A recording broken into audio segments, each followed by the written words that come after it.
Pengertian maladministrasi menurut para ahli. Yang pertama, menurut Profesor Jimli Asidik, maladministrasi adalah tindakan yang dilakukan oleh penjabat pemerintah atau badan administrasi publik yang melanggar hukum, prinsip-prinsip tata kelola yang baik, atau prosedur yang berlaku.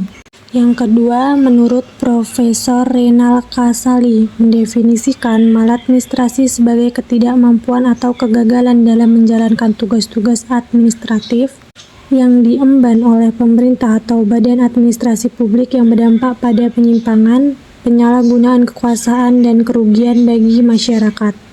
Yang ketiga, menurut Profesor Harkistuti Harkisnowo, menyatakan bahwa maladministrasi terjadi ketika pemerintah atau badan administrasi publik tidak menjalankan fungsi administratifnya sesuai dengan ketentuan yang berlaku. Yang keempat, menurut Profesor Yusri Ihsan Mahendra, maladministrasi adalah ketidakpatuhan terhadap prinsip-prinsip tata kelola yang baik dalam menjalankan urusan pemerintahan. Yang kelima, menurut Profesor Dr. Muladi, maladministrasi adalah tindakan atau keputusan yang dilakukan oleh penjabat pemerintah atau badan administrasi publik yang bertentangan dengan norma hukum atau prinsip-prinsip moral. Yang keenam, menurut Profesor Dr. Tati Sri Jatmiati menyatakan bahwa maladministrasi terjadi ketika pemerintah atau badan administrasi publik tidak mematuhi prosedur yang ditetapkan dalam menjalankan tugas-tugasnya. Yang ketujuh, menurut Profesor Dr. Bambang Heru Jahjono, maladministrasi adalah penyimpangan atau pelanggaran yang dilakukan oleh pemerintah atau badan administrasi publik dalam menjalankan tugas-tugasnya yang berdampak negatif bagi masyarakat. Bentuk-bentuk maladministrasi. Yang pertama, pelayanan tidak sesuai urutan atau mendahulukan pihak tertentu.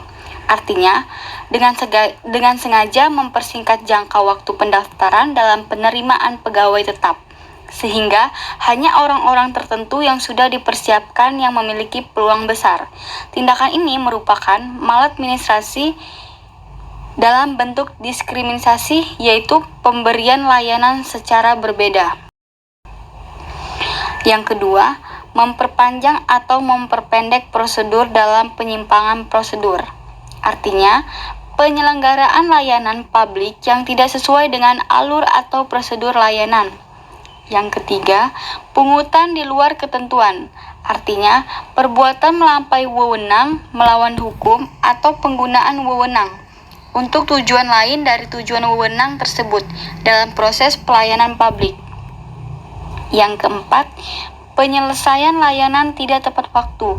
Artinya, perbuatan mengulur waktu penyelesaian layanan, misalnya pengurusan KTP yang seharusnya 1 hari menjadi berbulan-bulan, memunculkan kesan bahwa pelayanan akan cepat jika ada uang pelicin, sehingga masyarakat terdorong memberikan sesuatu untuk mempercepat pelayanan.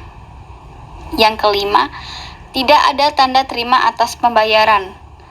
Artinya, tanpa tanda terima, sulit untuk memverifikasi bahwa pembayaran telah diterima dan diproses dengan benar.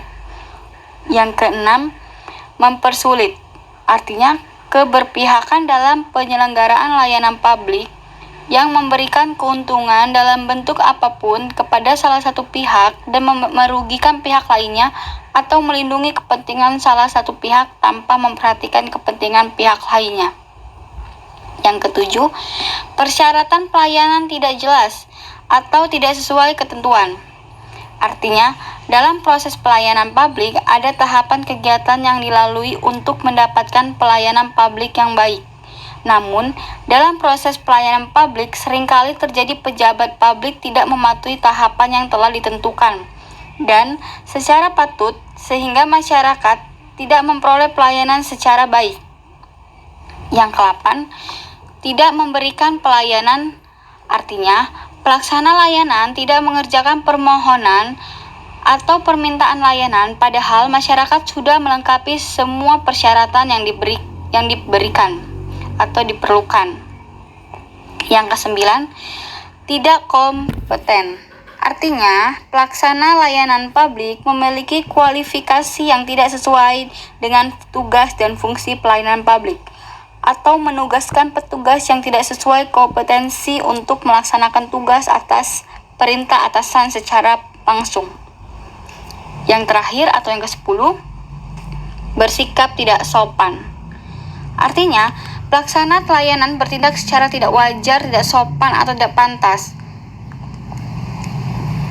Selain itu, kekerasan verbal dapat dikatakan perbuatannya tidak patut, seperti memberikan kalimat ungkapan kepada pengguna layanan. Contoh kasus maladministrasi yang terjadi di Indonesia. 1. Penyalahgunaan wewenang. Kasus ini melibatkan penyelenggaraan perpanjangan surat izin usaha perdagangan SIUP di Provinsi X. Direktur perusahaan yang telah memenuhi persyaratan perpanjangan SIUP diminta membayar jumlah yang tidak sesuai dengan ketentuan yang berlaku, yaitu Rp1.000.000 daripada biaya yang seharusnya Rp250.000.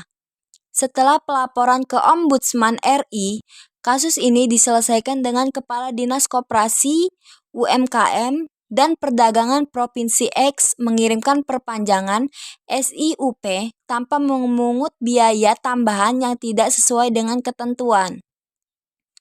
2. Pengabaian kewajiban hukum.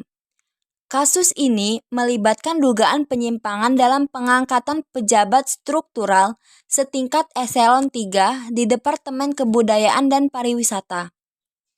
Saudara X melaporkan masalah ini kepada Ombudsman RI pada 30 September 2005. Tetapi karena sedang dalam proses pengadilan, Ombudsman tidak dapat mengintervensi.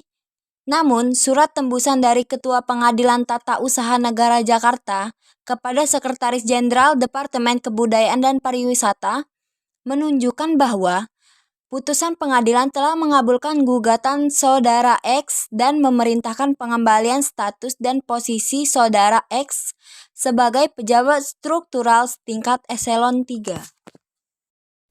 Hubungan antara maladministrasi dan penyimpangan etika terjadi ketika pemerintah atau entitas yang berwenang dalam melayani masyarakat melakukan tindakan yang melanggar hukum atau prinsip etika.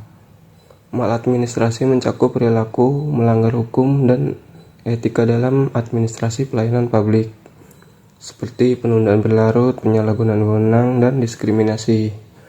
Sementara penyimpangan etika mencakup tindakan yang tidak etis seperti ketidakjujuran, perilaku buruk, dan favoritisme. Konsekuensi dapat menyebabkan perubahan dalam situasi hukum, hubungan hukum, dan bisa berujung pada sanksi hukum jika melanggar hukum.